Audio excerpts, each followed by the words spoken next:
We have a motion and a second to approve and accept the bid from October 4th, 2022 bid opening for River Oaks Water Treatment Plant solids contact clarifier replacement and filter modifications to Schofield Company in the amount of $3.14 million. Is there any further discussion?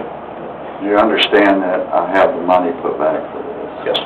It's not coming out of the water fund or anything else?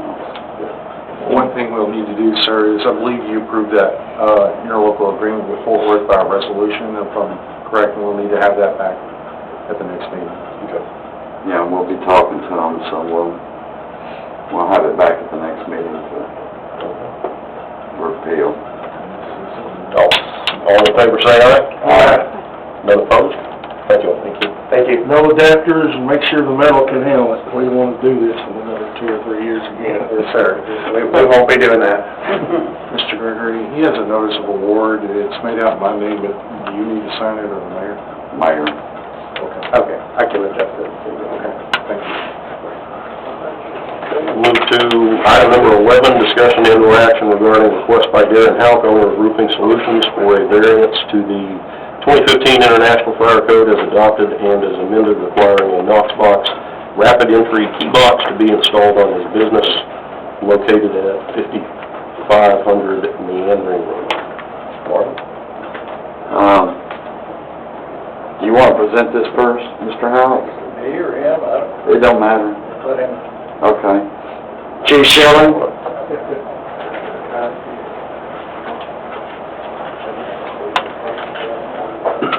I'm going to be honest with you, this isn't my item. This is Mr. Houtt's item. I'm merely here as your fire code official to answer questions you may have about his request. The council adopted and codified the 2015 International Fire Code. My job is to enforce it, and that's all we're doing. It's my understanding that Mr. Houck is upset because he's been in business 13 years and no one has required him to install a Knox box prior to now. We come across fire code violations on a regular basis that have been missed in previous inspections. I will just tell you up front, there's not an inspector of any kind in the world that's perfect and catches everything every time. We find issues every time. It is a necessary item. It's been in the fire code for close to 20 years. It's a very commonplace item for businesses to have installed.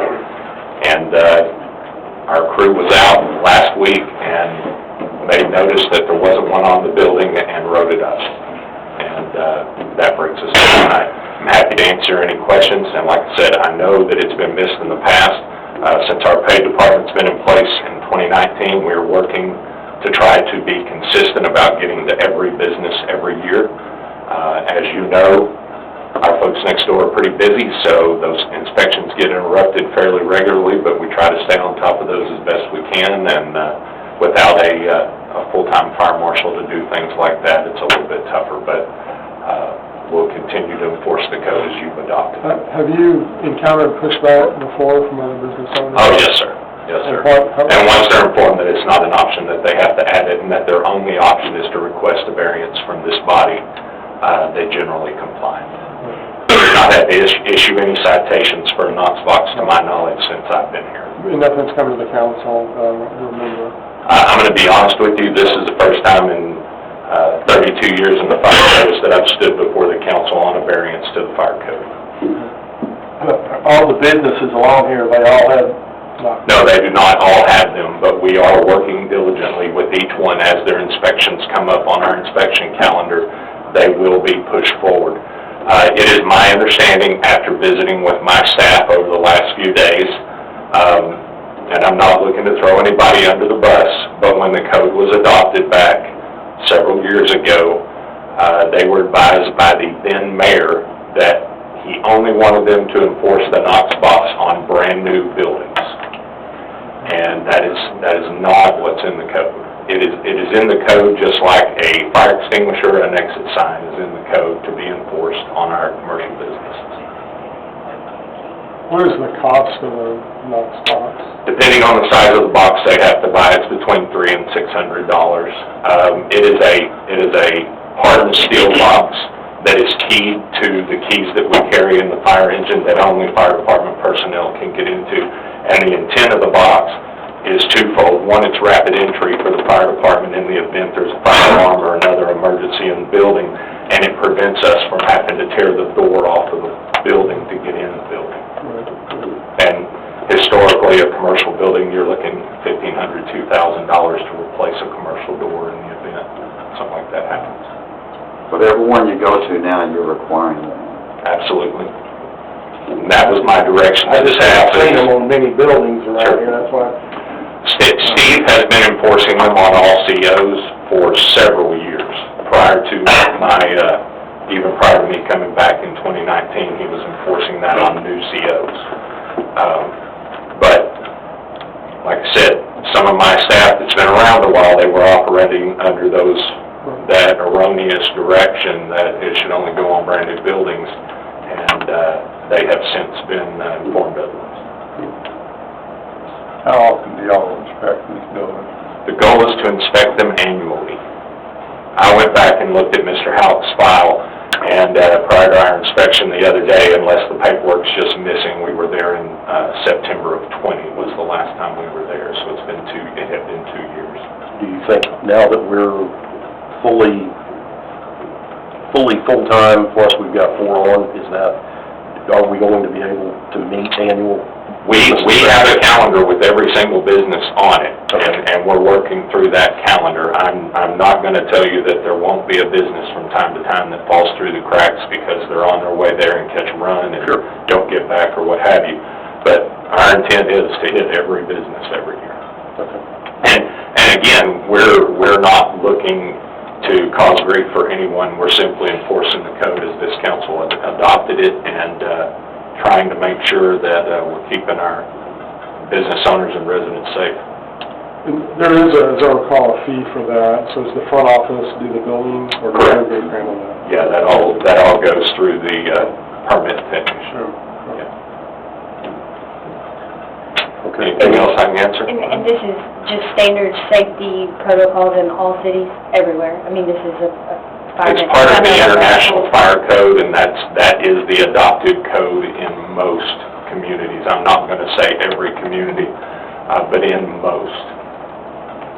And we're operating under the 15 version of the code right now. The latest, they modify the code every 3 years. They update it. The 21 version is out, but historically we'll bring all the codes forward at once for council adoption. We're just not at that point yet.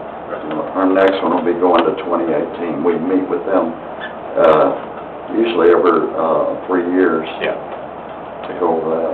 It's fairly common to stay one code version behind because there's so much change from one to the next that it takes some time for your code officials to become. Is there a big difference of any kind between the code we're operating under and the new one? It's not huge differences, but that's one of the challenges. A lot of times it's little nuances in the code are all that change. And the International Fire Code's over 1,000 pages long, and then the North Central Texas Council of Governments has a fire marshal group that reviews that code and makes recommendations for local amendments to our region that are pertinent to our region, and historically we adopt those amendments as well. There's some of the amendments that they recommend that we also amend here at the city. Right. Several times we have. Correct. Mostly not on fire, but on building and plumbing, we have done so. Sure. But we wait to get those from North Central Texas Council of Government, and then we go through them and decipher. You know, like for instance in the building code, which has nothing to do with this, but it's accessory building over a certain size, it's not required to be permitted, but we have ours according to our zoning ordinance, Right. regardless. Any other questions? Thanks, Chief. The one concern I'll have about this, because I have to deal with this regularly, is these new thieves now have found out the battery-operated radios. And it will cut through you can take any one of my locks off